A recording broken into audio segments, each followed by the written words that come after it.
crée de l'emploi, on revitalise l'activité économique. Quand on crée de l'emploi, on lutte aussi contre la pauvreté. Dans Trois-Rivières, on a déjà une opportunité intéressante avec le Fonds de diversification économique. On en parlait hier, 649 emplois créés depuis que ça a été créé. Il reste encore, il y a seulement 25 millions qui ont été utilisés. Donc, il y a la diversification de l'économie. Hier, j'étais au Technocentre, il y a des choses qui s'en viennent. Le gouvernement agit de ce côté-là. Mais il y a aussi d'autres projets que le Parti québécois soutient pour créer des emplois dans Trois-Rivières, et c'est le programme des gazelles. Ça fait partie de la politique industrielle. C'est de ça dont je veux vous parler aujourd'hui. Qu'est-ce qu'une gazelle? C'est une entreprise qui a un fort potentiel de croissance. C'est une entreprise qui a un fort leadership, comme M. Lemrise ici chez Pernod. C'est une entreprise qui a une organisation solide aussi. Et c'est une entreprise donc qui a aussi une grande capacité d'adaptation. Qu'est-ce que le Parti québécois veut offrir aux gazelles de ce monde, aux gazelles du Québec? C'est dans le fond un accompagnement de tous les instants pour permettre à ces entreprises de faire un grand bond en avant comme une gazelle.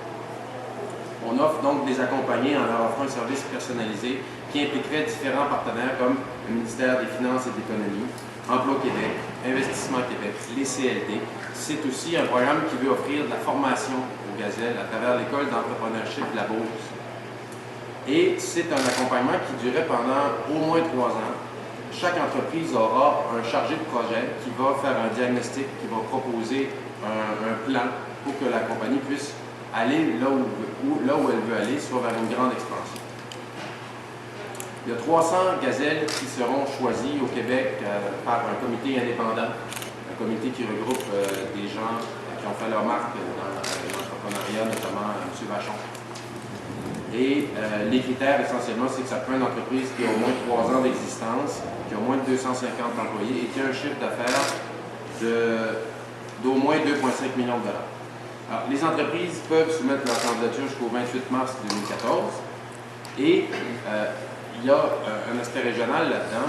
Il y a au moins 3 entreprises par région dans les différentes régions du Québec qui seront choisies. Et ça, qu'est-ce que ça va donner, le programme des gazelles? Ça va permettre à des entreprises de créer de l'emploi, de prendre de l'expansion. Ça va l'aider à faire un grand bond de croissance. Quand on est entrepreneur, on a besoin de conseils juridiques, on a besoin de conseils en communication, on a besoin de conseils pour faire du démarchage d'entreprise, on a besoin de conseils en ressources humaines. Et ce que peut garantir le programme des gazelles, c'est une expertise fiable, une expertise gratuite et une expertise qui est ciblée. Alors, avec tout ça, notre calcul, c'est que la gazelle n'aura d'autre choix que de prendre beaucoup de vitesse. L'objectif, c'est de faire augmenter le chiffre d'affaires des gazelles de 20 en moyenne sur 5 ans. Mais vous allez voir ici, Carnot Réfrigération a fait application pour le programme des gazelles et pour elle, 20 c'est trop petit. C'est une compagnie qui va beaucoup plus grande, vous allez l'entendre. Et essentiellement, nous croyons au Parti québécois que le programme des gazelles, oui, va permettre une croissance, oui, va permettre à des compagnies de prendre l'expansion, mais ça va surtout créer des emplois dans le secteur manufacturier, notamment. Ça, c'est une excellente nouvelle pour Trois-Rivières. Je vous parlais de Carnot Réfrigération.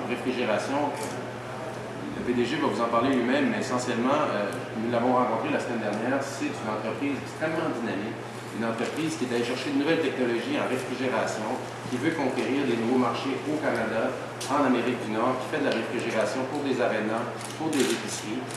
Une entreprise qui va bien et qui, nous croyons, parce que ce n'est pas nous qui allons décider, c'est un comité indépendant qui va décider, qui va choisir des gazelles. Mais s'il n'en tenait qu'à moi, parce qu'il y a un des critères dans la sélection des gazelles, c'est le dynamisme, c'est le leadership, et s'il n'en tenait qu'à moi, c'est sûr que cette compagnie-là, ici, mérite un A+, mérite, tant qu'à moi, d'être choisie comme gazelle. Il y a ici une possibilité forte de croissance et un produit de niveau technologique qui est vraiment supérieur à ce qui se fait sur le marché. Je veux juste prendre un mot avant de terminer et de passer la parole pour vous parler de la Banque de développement économique. C'est un autre aspect du programme du gouvernement québécois qui n'a pas pu se réaliser à cause du statut minoritaire du Parti québécois. Ça a été bloqué par l'opposition. Pourtant, c'est une idée qui fait plein de bon sens, qui est une idée de faire un guichet unique, de rassembler les ressources d'Investissement Québec et de Finances et Emploi ensemble pour donner un service d'accompagnement aux entreprises, parce qu'il faut qu'on faut qu'on favorise, il faut qu'on encourage l'entrepreneuriat. Il y avait des chiffres que je voulais vous dire qui démontrent dans le fond l'importance de s'assurer qu'on puisse développer l'entrepreneuriat. Au Québec, on a eu une diminution du taux de propriétaires d'entreprise de 3,4 à 2,7 entre 1987 et 2012. Une baisse du taux de création d'entreprise de 14,6 à 11,2 entre 1992 et 2006. Alors, cette banque de développement, elle vise à permettre l'essor de PME. Alors que les gazelles, elles, visent à donner à des entreprises déjà assez solides un fort bond en avant pour leur permettre d'obtenir une bonne croissance. Alors, pas de PQ, pas de gazelle. C'est pour ça que nous demandons aux gens de Trois-Rivières de nous appuyer pour que nous soyons majoritaires et que nous puissions accompagner les entreprises comme celle-ci, qui est choisie, pour qu'elles puissent obtenir une grande croissance et créer des emplois. Vous avez écouté le PDG de Carnot Réfrigération qui va vous présenter son entreprise. Juste placé devant les micros.